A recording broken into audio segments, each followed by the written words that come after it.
Borstal Boy, a punk opera telling a true story of two brothers who were mods in the 60s. Michael and David Clark were sent to prison for malicious wounding and carrying a firearm without a licence. Michael, David's elder brother, was sent to Maidstone Prison, having already served time in Oxford Detention Centre for actual bodily harm and then again for assaulting a police officer. He was then sent to Rochester Borstal for stealing cars. And David, the younger, inherited his TV 175 Lambretta scooter, which made him mobile. He then mixed with the mods in Aylesbury and lived off his brother's reputation, which involved crime, girls and unusual activities that caused alarm. His first girlfriend was a high school girl who ditched him, and he then took on an attitude. If my brother was notorious, he would be far more notorious than he. When leaving Dover Borstal, he had a 3-year career of undetected crime, including riots amongst mods and rockers, until arrested, but not by the police.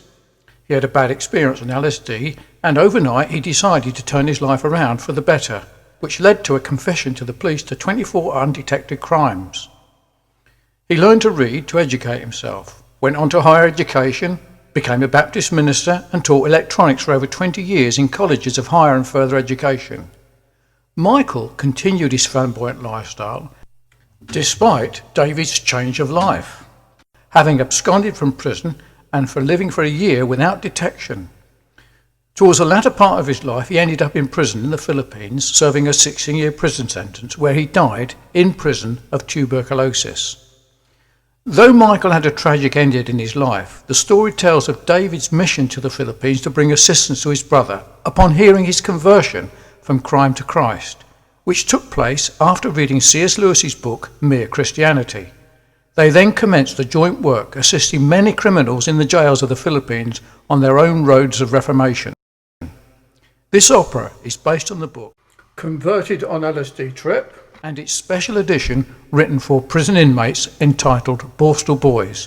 This story will be of interest to teenagers, social workers, performing artists, prison inmates, parents of unruly youths, judges, magistrates and prison officers, and for those interested in the Christian religion.